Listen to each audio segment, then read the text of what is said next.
संविधानलाई कुल्चेर नैतिकता बिर्सेर संविधानलाई कुल्चेर नैतिकता बिर्सेर संविधानलाई कुल्चेर नैतिकता बिर्सेर मुलुक कतै सेटिङमा त चलेको छैन। मान्छेलाई विधिले चल्छ कि संविधानले चल्छ कि यो मुलुक भन्ने थियो।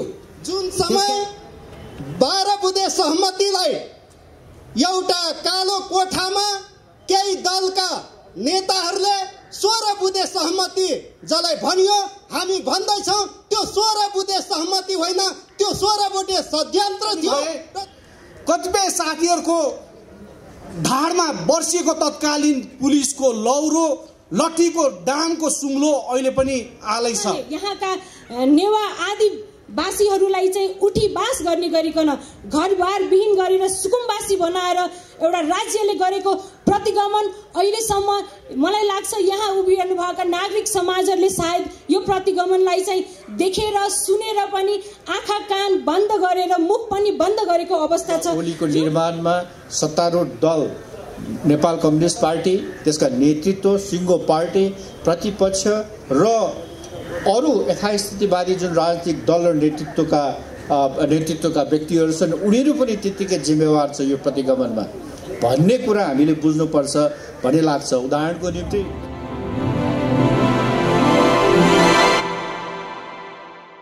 नेताजी, यो बृहत नागरिक आन्दोलन तर्फबाट आह्वान गरिएको पहिलो नागरिक सभा हो र यसमा आउनुहुने हामीहरू सबैलाई म हार्दिक नमस्कार स्वागत भन्न चाहन्छु। हामीलाई थाहा भएकै कुरा हो, मुलुकमा पौष 5 गते जुन प्रतिगमन भएको छ त्यो प्रतिगमनले हामीलाई एकपटक हाम्रा काम धन्दाहरू, हाम्रा सृजनात्मकताहरू, हाम्रो दैनिक जीवनका उत्पादनका कामहरू, अनेक कामहरूको बीचमा ठुलो एउटा अवरोध, ठुलो डिस्टर्बेन्स खडा गरेको छ। सबैलाई त्यो महसुस भएको छ। मान्छे स्वाभाविक रूपमा काम गर्न सकिरहेको छैन, मान्छे स्वाभाविक रूपमा कविले कविता लेख्न सकिरहेको छैन, स्वाभाविक रूपमा उपन्यासकारले आफ्नो उपन्यासको अघिल्लो च्याप्टरमा काम गर्न सकिरहेको छैन। आम मान्छेलाई एउटा सङ्कटको महसुस भएको छ। यो सङ्कट, यो दुविधा, यो डर, यो त्रासदी जुन महसुस भइरहेको छ मान्छेलाई, सबैको मनमा एउटा शब्द हिजो अस्तिदेखि हामी सुनिरहेछौँ, पटक पटक कानमा एउटा शब्द गुन्जिरहेछ, यो मुलुक कतै सेटिङमा त चलेको छैन। मान्छेलाई विधिले चल्छ कि संविधानले चल्छ कि यो मुलुक भन्ने थियो। त्यसकारण विधि र संविधान बनाउनको लागि, जनताको सार्वभौम सत्ता स्थापना गर्नको लागि र जनताको सार्वभौम सत्ताको सम्मान हुने शासन व्यवस्था बनाउनको लागि वर्षौंदेखि पटक पटक शहीदहरूले रगत बगाएका छन्। मानिसहरूले अनेकौं यातना सहेर, अनेकौं लगानी गरेर, अनेकौं राजनीतिक दलहरू निर्माण गरेर आम जनताले यो समाजलाई अगाडि बढाउन कोसिस गरिरहेको हामीलाई थाहा छ। त्यस बीचमा हामीलाई पछिल्लो समय के भनिएको थियो भने अब स्थिर सरकार हुनेछ, राजनीतिक स्थिरता हुनेछ, समृद्धिको काम हुनेछ भनेर भनिएको थियो। तर अचानक प्रतिनिधि सभा भङ्ग गर्ने जुन एउटा आदेश प्रधानमन्त्री केपी शर्मा ओलीबाट राष्ट्रपतिको मिलेमतोमा जारी भएको छ, त्यो आदेशले चाहिँ प्रतिनिधि सभा विघटन गरिदिने त्यो आदेशले चाहिँ हामीलाई एकपटक फेरि यो मुलुक विधिबाट चल्छ कि चल्दैन त, संविधानबाट चल्छ कि चल्दैन त, के कतै यो मुलुक सेटिङबाट चल्न लागेको हो भन्ने खालको भान भएको छ। त्यसकारण त्यो परिस्थिति, त्यो सङ्कट जुन जनजनको मनमा उत्पन्न भएको छ, त्यो सङ्कटलाई प्रतिनिधित्व गर्दै, त्यो सङ्कटबाट निस्केको आवाज, प्रतिरोधको आवाज बुलन्द गर्नको लागि हामी नागरिक आन्दोलन सडकमा उत्रियौँ र त्यो सडकमा उत्रिएर हामीले 5 वटा कार्यक्रमहरू माइती घर मण्डलामा गरिसकेपछि आज यहाँ भेला भएका छौँ। यो कार्यक्रमको आजको हाम्रो मूल उद्देश्य के हो? त्यही अनुसार अदालतको फैसला आओस्, त्यसमा हामी अदालतको फैसलालाई कुरी पनि रहेको अवस्था छ र सँगसँगै एउटा व्यथिति, एउटा दुर्घटनाको आभास सँगसँगै मुलुकमा धेरै कुरा गडबड भएको छ। मान्छेका व्यापार व्यवसायहरू यो भाइरसको चपेटामा परेर बर्बाद भइरहेको अवस्था, साना व्यवसायहरू, लाखौंको संख्यामा व्यवसायहरू बन्द भएको, लाखौंको संख्यामा मानिसहरू बेरोजगार भएको अवस्थामा, स्वास्थ्य संकट भएको अवस्थामा अहिले पनि हामी यहाँ यसरी बस्दा बस्दै पनि अलिकति दूरी बनाएर बसौँ है भन्नुपर्ने अवस्था छ। अनि हाम्रोमा आउन यहाँ नागरिक आन्दोलनको मञ्चमा आएर यो प्रतिगमनको विरुद्धमा बोल्न चाहनु हुने महानुभावहरू, आवाज बुलन्द गर्न चाहनुहुने हाम्रा अग्रज नागरिक आन्दोलनका अगुवाहरू सशरीर उपस्थित हुन सकिरहनु भएको छैन। हामीले उहाँहरूको भिडियो गर्न खोजिराखेका छौँ। आज पनि हामी यहाँ भिडियो प्रस्तुत गर्दैछौँ। त्यसकारण यो अवस्थामा पनि हामी आन्दोलित छौँ। हामी कोभिडसँग सङ्घर्ष गर्दा गर्दै एकपटक फेरि यो राजनीतिक दुरावस्थासँग पनि सङ्घर्ष गर्नुपर्ने अवस्थामा छौँ। त्यसकारण हामी यहाँ जुन भावका साथ, जुन उमङ्ग, जुन साहसका साथ उपस्थित भएका छौँ, यो साहसलाई हामी बृहत नागरिक आन्दोलनको तर्फबाट स्याल्युट गर्न चाहन्छौँ र यो कार्यक्रममा आइदिनु भएकोमा तपाईँहरू सबैलाई म स्वागत पनि गर्न चाहन्छु। आज हामीसँग नागरिक अगुवा, यो अघिल्लो 62-63को आन्दोलनको चाहिँ नागरिक आन्दोलनको अगुवाई गर्नुहुने नागरिक अगुवाहरूमध्ये डाक्टर देवेन्द्रराज पाण्डे सशरीर उपस्थित हुन सक्नु भएको छैन। त्यसकारण उहाँको हामी भिजुअल प्रस्तुत गर्दैछौँ, उहाँले बोल्नु भएको कुरा यहाँ प्रस्तुत गर्दैछौँ। त्यस्तै गरेर कवि दुर्गालाल आज यो प्रतिगमन विरुद्धको बृहत नागरिक आन्दोलनमा उपस्थित सम्पूर्ण अभियानकर्मी, न्यायप्रेमी जनताहरूलाई म तराई मधेस राष्ट्रिय परिषद र सिङ्गो यो नागरिक आन्दोलनको तर्फबाट हार्दिक अभिवादन, एकमुष्ट नमस्कार टक्राउन चाहे। नागरिक आन्दोलनको आवाज, जनताको राज। आज जनताको राज खोसिएको छ। जनताको सार्वभौमिकता तहस नहस पारिएको छ। जनताको संविधानलाई घाइते बनाइएको छ।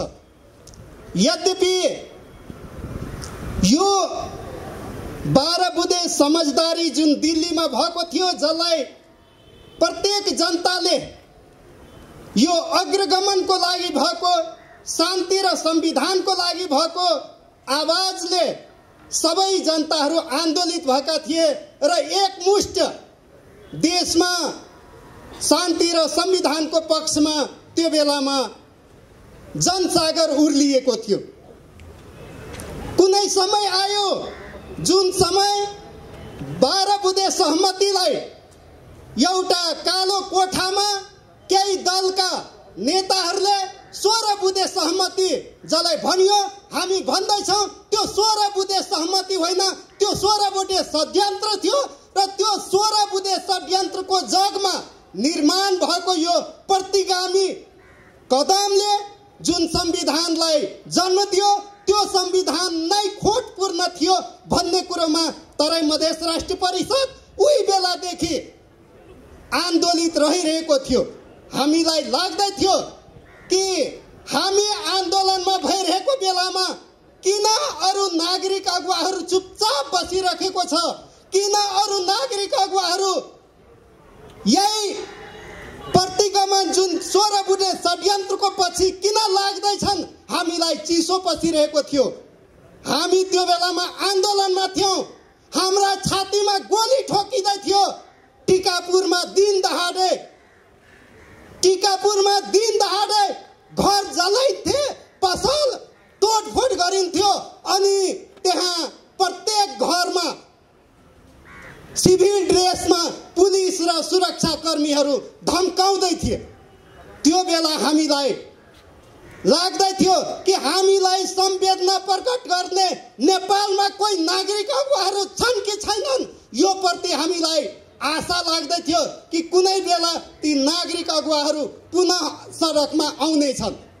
आज त्यही 12 बुँदे सहमति जसलाई हामीले 12 बुँदे षड्यन्त्र भन्दैछौँ, त्यो षड्यन्त्रको जगमा निर्माण भएको खोटपूर्ण संविधान, त्यसलाई पनि जनताले केही हदसम्म स्वीकारेर अब त देशमा संक्रमणकाल अन्त्य हुने हो कि भन्ने आशले अगाडि बढ्दै गर्दाखेरि त्यो प्रतिगमन अर्थात् 16 बुँदे षड्यन्त्रबाट त्यही बेला भएको प्रतिगमन आज उत्कर्षमा पुगेर केपी ओलीले संविधानलाई उल्लङ्घन गरेर यसलाई प्रतिनिधि सभा जुन जनताको सार्वभौम अधिकार प्रयोग गर्ने स्थल थियो, त्यसलाई भताभुङ बनाएर सबै जनतालाई आज फेरि सडकमा ल्याएको छ। कि जनताको सार्वभौमिकता विरुद्ध जब जब नेपालमा षड्यन्त्र हुन्छ, जब जब धोखाधडी हुन्छ, जब जब नेपाली जनताको अधिकारहरू खोज्ने क्रमलाई क्रमशः अगाडि बढाउँदै लान्छ, तब तब नागरिक अगुवाहरूको एउटा भूमिका निश्चित रूपमा प्रभावकारी त्यहाँ देखिन्छ। र त्यो देखिने क्रममा आज हामी उद्घोष गर्दैछौँ कि अझै पनि हामी प्रतिगमनलाई साँचो रूपमा सच्याउने हो भने 12 बुँदे सहमति जसलाई भनिन्छ र 12 बुँदे षड्यन्त्रको जगमा जुन धोखाधडी भयो त्यहाँबाट अब बृहत्तर रूपमा यो प्रतिगमनलाई सच्याउने आँट अब नागरिक आन्दोलनको तर्फबाट हुनेछ भन्ने विश्वासका साथ म आफ्नो छोटो भनाइ यही अन्त्य गर्छु। धन्यवाद। नमस्कार। आज यस कार्यक्रमको आयोजना गर्नुहुनेहरूप्रति म हार्दिक आभार व्यक्त गर्न चाहन्छु। यस कार्यक्रममा सहभागी सम्पूर्ण यहाँ उपस्थित यो प्रतिगमन विरुद्धको आन्दोलनमा सहभागीहरू सबैलाई म नेपाल पत्रकार महासङ्घको तर्फबाट न्यानो अभिवादन व्यक्त गर्न चाहन्छु। केही बेर अगाडि मैले प्रस्तुतिहरू हेरेँ र यो सभामा नेपाल पत्रकार महासङ्घलाई बोलाउनुको अर्थ प्रतिगमनका विरुद्ध नेपाल पत्रकार महासङ्घ कहाँ छ भन्ने कुरा व्यक्त होस् भन्ने कुरा यहाँहरूको आश्रय छ भन्ने मलाई लागेको छ। म स्मरण गर्न चाहन्छु र यहाँलाई भन्न चाहन्छु, नेपाल पत्रकार महासङ्घ यस्तो संस्था हो जसले यसको जन्म नै प्रतिगमनको विरुद्धमा लड्नका लागि भएको हो भन्ने कुरा व्यक्त गर्न चाहन्छु। 2007 सालमा निरङ्कुश जाने शासन विरुद्धको त्यो जन्जिर चुडाउन अभियानदेखि लडेर 2008 सालमा नेपाल पत्रकार महासङ्घ स्थापना भयो र अघि म धेरै अगाडिको इतिहास भन्नुभन्दा 62-63 को आन्दोलनको घाउ अझै पनि हाम्रो माझ आलै छ। हाम्रा केही पत्रकारहरू दिवंगत पनि भए, कतिपय साथीहरूको ढाडमा बर्सिएको तत्कालीन पुलिसको लौरो, लठीको डामको सुङ्लो अहिले पनि आलै छ। नेपाल पत्रकार महासङ्घले निरङ्कुशता विरुद्ध आन्दोलन गरिरहँदाखेरि म स्मरण गराउन चाहन्छु 2062-63 को जनआन्दोलन जब तत्कालीन 7 राजनीतिक दलले आन्दोलनको घोषणा गरिरहेको थियो, त्यो बेला आन्दोलनको घोषणा गरिरहेपछि निरङ्कुश राजा ज्ञानेन्द्रले 7 राजनीतिक दललाई यो राजधानीमा कर्फ्यू लगाएर, म स्मरण गर्न चाहन्छु त्यो 7 राजनीतिक दल यो राजधानी भन्दा बाहिर काभ्रेमा, कलङ्की भन्दा बाहिर आन्दोलन गर्न बाध्य भएको अवस्था थियो। मलाई स्मरण छ यही घण्टाघर अगाडि तत्कालीन साई सेनाको ट्याङ्कर खडा भएको अवस्था थियो। कोटेश्वरको चोकमा, कलङ्कीमा साई सेनाको ट्याङ्कर यदि कुनै जुलुस निक्ल्यो भने त्यहाँ फायरिङ गर्नको लागि रेडी भएको अवस्था थियो। कर्फ्यू लागेको अवस्था थियो, सडक सुनसान थियो। त्यो अवस्थामा मैले देखिरहेको छु नेपाल पत्रकार महासङ्घका पूर्व अध्यक्ष शिव गाउँले दाई, आदरणीय नारायण दाई, उहाँहरूले यही भोटाइटीमा पत्रकारहरू हामी भेला भएर तत्कालीन समयको कर्फ्यूलाई तोडेर हामीले आन्दोलन गर्यौं। जुन बेला आन्दोलनबाट टाढा जुन यहाँ निरङ्कुश शासनको त्यो कर्फ्यू तोड्न डराइरहेका राजनीतिक दललाई हामीले तोडाएर यो राजधानीमा ल्यायौं र 62-63 को जनआन्दोलन पनि सफल भयो। हामीलाई लागेको थियो अब नेपाल पत्रकार महासङ्घले अब यो प्रतिगमन विरुद्ध कुनै आन्दोलन गर्नु पर्दैन होला भन्ने हामीलाई लागिरहेको थियो। अब महासङ्घले पत्रकारहरूको हक हितका लागि, पत्रकारहरूको क्षमता अभिवृद्धिका लागि सोच्नुपर्छ होला। अब हाम्रो लडाई अब सकियो भन्ने हामीलाई लागिरहेको थियो, तर फेरि पनि प्रेस स्वतन्त्रतामाथि प्राय सबै राजनीतिक दलहरू जो सरकारमा पुगे उहाँहरूले धावा बोल्ने कामहरू गर्नुभयो। नेपाल पत्रकार महासङ्घ प्रेस स्वतन्त्रता विरोधी आन्दोलनमा पुनः सक्रिय रूपमा आन्दोलित हुनु पर्यो।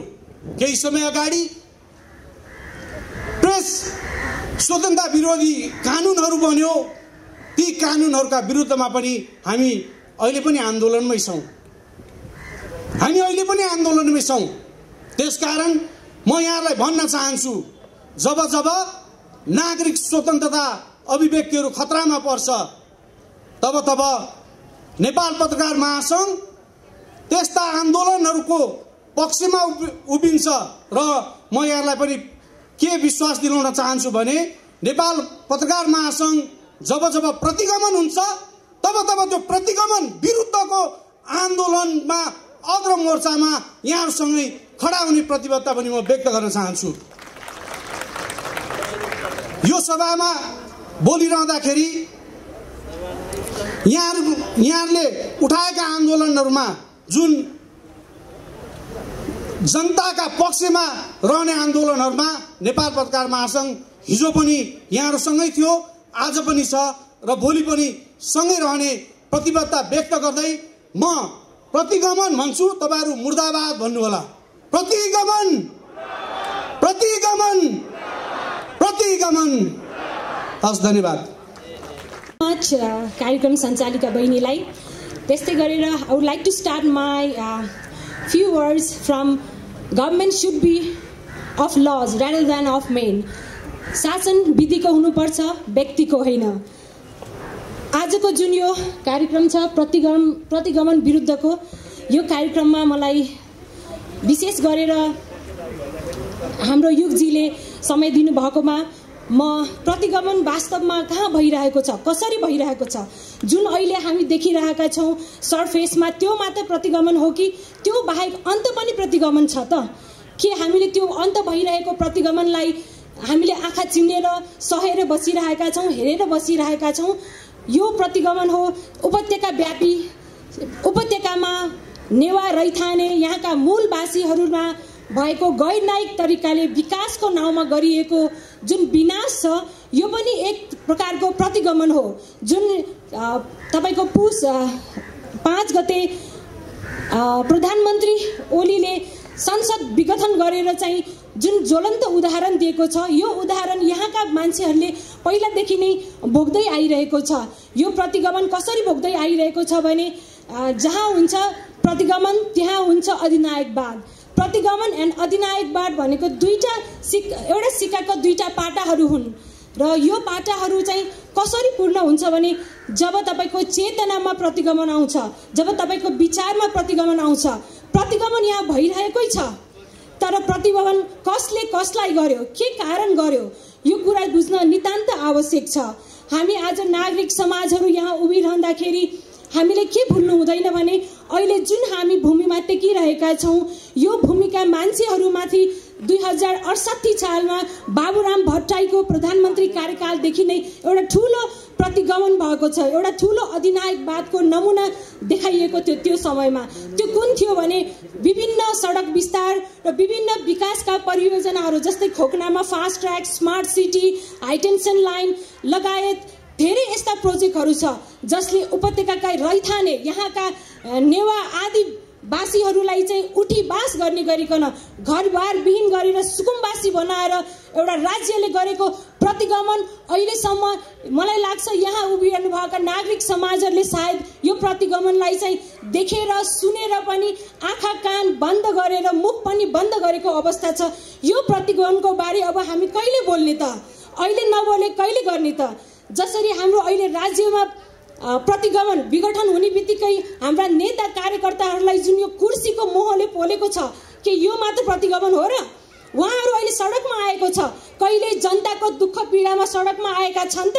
पक्कै पनि छैन। त्यसैले यो प्रतिगमनलाई अब हामी चेतनामा आएको प्रतिगमनको रूपमा लिनुपर्छ। यो रूप यति विकराल भइसकेको छ कि जनतालाई पर्दाखेरि, जनतालाई सुकुम्बासी गर्दाखेरि, जनताको पहिचान, जनताको अस्तित्व मास्ने प्रतिगमन गर्दाखेरि हामी चुपचाप आँखा बन्द गरेर सहेर बस्यौं। अब यो प्रतिगमनको अधिनायकवादले अहिले यो अवस्था सृजना भएको हो। नभुल्नुहोस्, तपाईहरू पनि 3 करोड नेपाली जनतामै हुनुहुन्छ र हामी पनि छौं। तपाईको पीडा हाम्रो पीडा हो र हाम्रो उपत्यकावासीको पीडा जुन सुकुम्बासी बनाइसकेको छ, घरबार छैन, बस्ने ठाउँ छैन, यति मात्र अवस्था यति निरीह छ कि मान्छेहरू आत्महत्या गरिरहेको छन् यो सरकारको विकासको खोलमा आएको प्रतिगमनले। अब यो प्रतिगमन भित्र हामी आन्दोलन विद्रोह गर्ने कि नगर्ने त यो प्रश्न म तपाईहरुलाई सोध्न चाहन्छु। तपाई उपत्यकामा आउनुहुन्छ, उपत्यकालाई माया गर्नुहुन्छ, कला संस्कृति सभ्यता यहाँको सभ्यतालाई माया गर्नुहुन्छ र साँच्चै नेपाललाई माया गर्नुहुन्छ भने अब हामी यो विकासको नाममा आएको उपत्यकावासीलाई उठाउने, सुकुम्बासी बनाउने, घाँस बाँस कपास फन्डामेन्टल बेसिक ह्युमन राइट्सबाट चाहिँ वञ्चित गराउने, उनीहरूको अधिकार United Nation declaration of indigenous राइट्सले दिएको, ILO 169 ले दिएको भूमि सम्बन्धी अधिकार, उनीहरूको खाने बस्ने सास फेर्ने अधिकार लुटिएको छ, पहिचानको अधिकार लुटिएको छ, प्रतिगमन भएको छ। अब हामी कति चुप लागेर बस्ने त?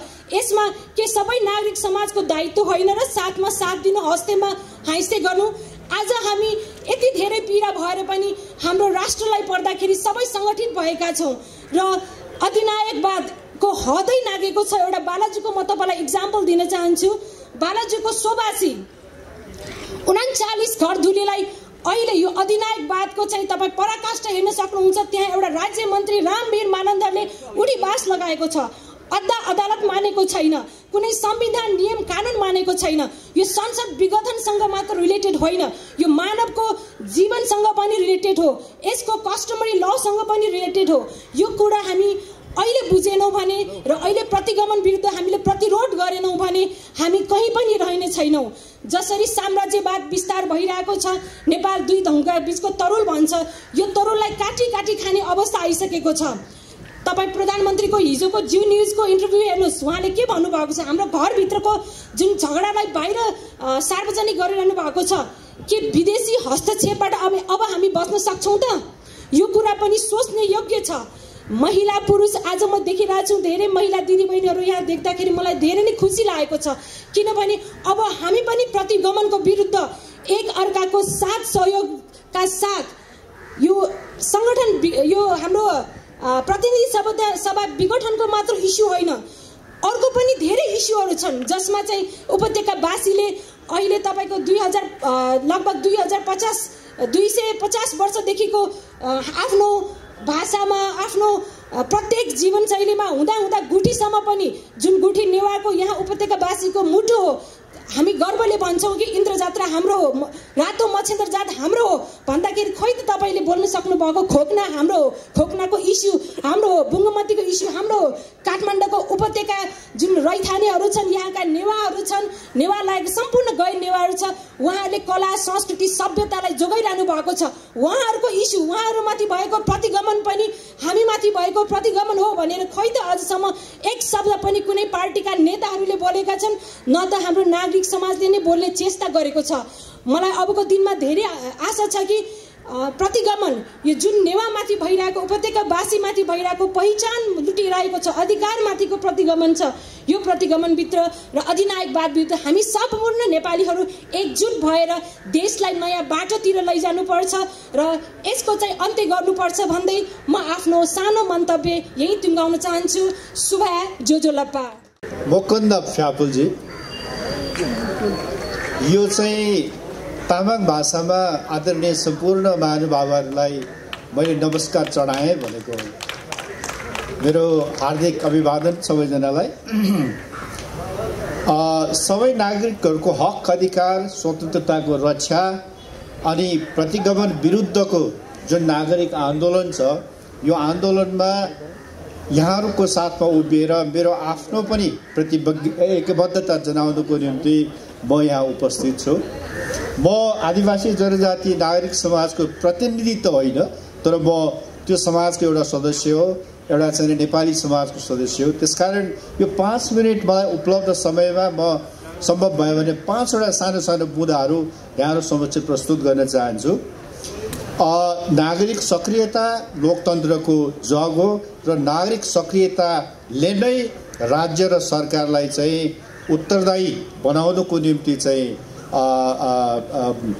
बल पुर्याउँछ। त्यो भएन भने हामीसँग लोकतन्त्र रहँदैन र हामीले खोजेको जुन स्वतन्त्रताहरू हुन् त्यो हनन हुन्छ।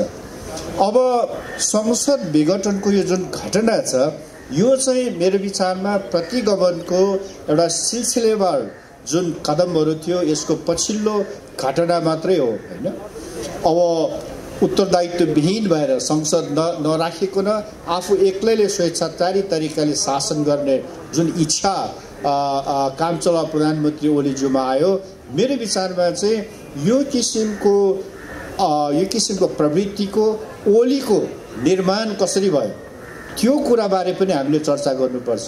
प्रधानमन्त्री ओली दोषी त छँदैछ तर चाहिँ यो माहौल कसरी तयार भयो, यस्तो किसिमको व्यक्तिको निर्माण कसरी हुन्छ भन्ने कुरा पनि त्यतिकै महत्त्वपूर्ण कुरा छ भन्ने मलाई लाग्छ।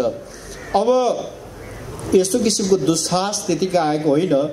मेरो विचारमा ओलीको निर्माणमा सत्तारूढ दल नेपाल कम्युनिस्ट पार्टी, त्यसका नेतृत्व सिङ्गो पार्टी, प्रतिपक्ष र अरू यथास्थितिवादी जुन राजनीतिक दल र नेतृत्वका व्यक्तिहरू छन् उनीहरू पनि त्यत्तिकै जिम्मेवार छ यो प्रतिगमनमा भन्ने कुरा हामीले बुझ्नुपर्छ भन्ने लाग्छ। उदाहरणको निम्ति जतिखेर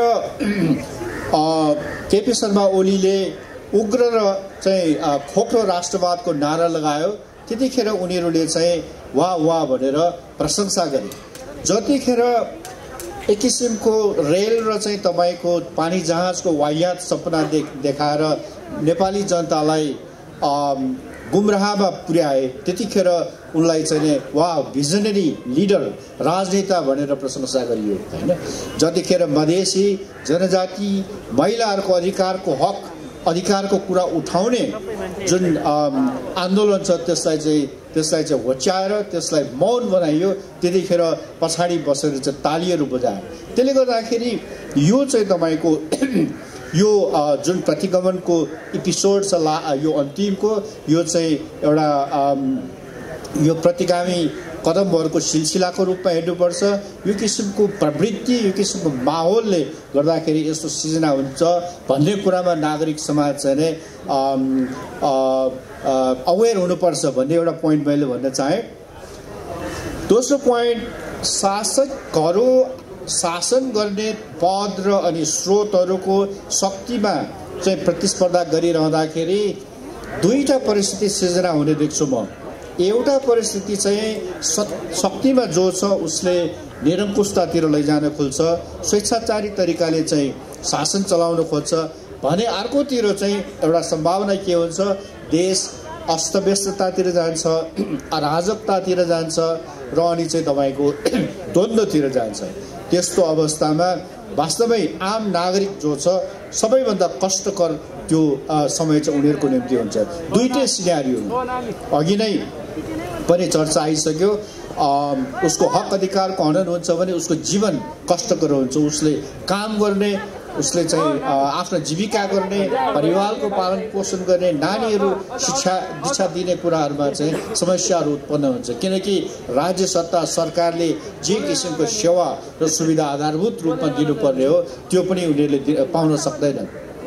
त्यसले गर्दाखेरि त्यस्तो अवस्थामा नागरिकहरूमध्ये पनि जो उत्पीडित छ, जो गरिब छन्, जो बहिष्करणमा परेको छ, जो ऐतिहासिक रूपले आफ्नो आवाज उठाउन सक्दैनन् उनीहरू सबैभन्दा प्रताडित हुने, उनीहरू सबभन्दा चाहिँ मारमा पर्ने हुनाले हामीले नागरिक समाजले यो कुरालाई ध्यान दिनुपर्छ भन्ने कुरा मैले एउटा भन्न चाहेँ।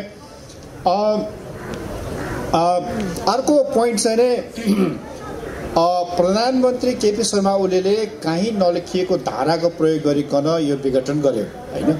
यसलाई अहिले असंवैधानिक वा गैर संवैधानिक भनिएको छ। अब यो चाहिँ के भन्दाखेरि संविधानभन्दा माथि अथवा कानुनभन्दा माथि रहेर गरेको काम भएको हुनाले मलाई चाहिँ यसलाई संविधानवाद विरोधी भन्नुपर्छ कि विधिको शासनको विरोधी कदम हो यो चाहिँ आफूलाई सबैभन्दा माथि, कानुनभन्दा माथि राखेर गर्ने काम हो। यो संविधानको सर्वोच्चता, विधिको शासनको विरुद्धको यसको बरखिलाफ काम हो। यो संविधान जसले बनायो उसैले यसलाई पालना गर्नुपर्ने आवश्यकता ठानेन, हैन। यो संविधानमा हामीले भन्ठानेको थियौँ 4वटा महत्त्वपूर्ण उपलब्धि छन्। एउटा संघीयता, एउटा चाहिँ गणतन्त्र, धर्मनिरपेक्षता र अनि समानुपातिक समावेशिता, हैन। यो 4वटा जुन मेजर उपलब्धिहरू छन्, यो उपलब्धिहरूलाई पनि यसलाई चाहिँ उल्टाउन, यसलाई खत्म गर्न चाहिँ यो माथि प्रहार भयो, हैन। अब आदिवासी जनजाति राष्ट्रहरू लगायत मधेसी अरू धेरै उत्पीडित समुदायले चाहिँ यो संविधान अपूर्ण छ, यो संविधानमा विभेदमूलक चाहिँ धाराहरू छन्, त्यसले गर्दाखेरि यसलाई संशोधन गर्नुपर्छ अनि परिमार्जन गर्नुपर्छ भनेर भन्दै आएको। यो जतिखेरदेखि घोषणा भएको थियो त्यतिखेरदेखि नै यो भन्दै आएको। मलाई लाग्छ यो कुरा पनि हामीले बिर्सिनु हुँदैन। र यो घटनाक्रम जुन छ संविधान विघटन, संसद विघटनसम्मको घटनासम्म आउँदाखेरिमा यो संविधानको अपूर्णता चाहिँ यसले चाहिँ स्पष्ट पारेको छ भन्ने मलाई लाग्छ। अब लास्ट पोइन्ट, आदिवासी जनजाति नागरिक समाजको म पनि एउटा सदस्यको हिसाबले म त्यहाँ के मानिसहरूले के भनेको पाउँछु भने हामीहरू त नागरिक बन्नु अझै बाँकी छ। हामी नागरिकै बनिसकेका छैनौँ, हामी कसरी नागरिक आन्दोलनमा जाने? त्यसकारण यो मैले के पाएँ भन्दाखेरि नागरिक आन्दोलनहरू जुन हामीले अगाडि बढाइरहेछौँ नेपालमा, त्यो आफै पनि समावेशी छैन कि यसमा सबैजना नेपालको विविधता चाहिँ के भन्छ प्रतिबिम्बित हुने कुरा आएको छैन कि भन्ने कुरा पनि अहिलेको स्थितिमा चाहिँ एउटा कन्सर्नको सरोकारको विषय भएको हुनाले नागरिक समाज यो कुरामा पनि चाहिँ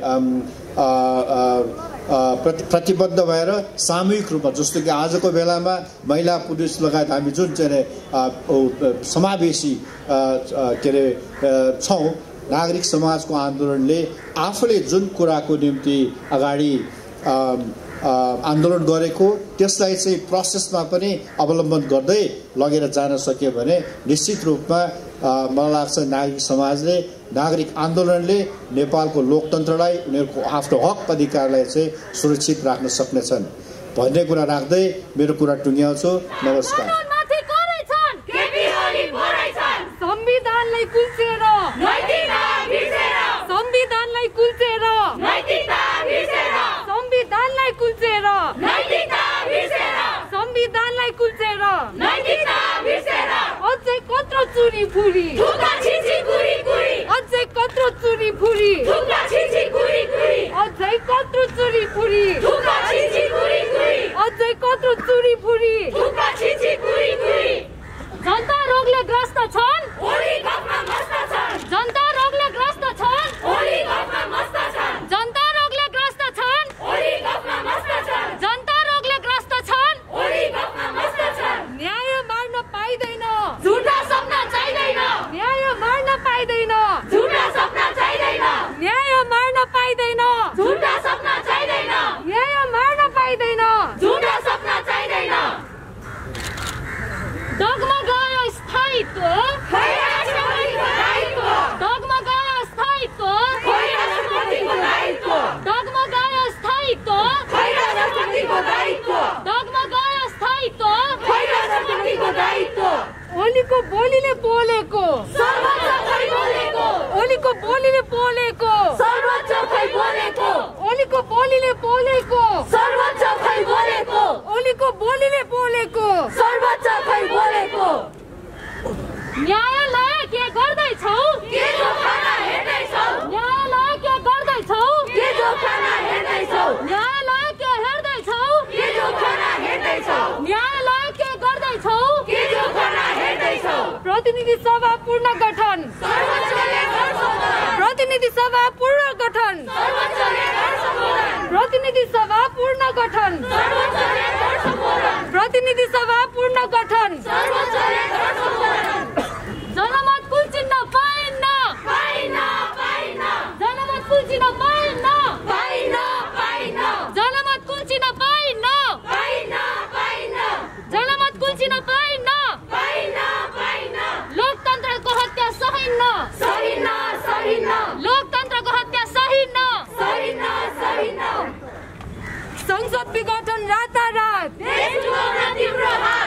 संसद विघटन रातारात देश डुबाउन तिम्रो हात संसद विघटन रातारात देश डुबाउन तिम्रो हात संसद विघटन रातारात देश डुबाउन तिम्रो हात कानुन माथिको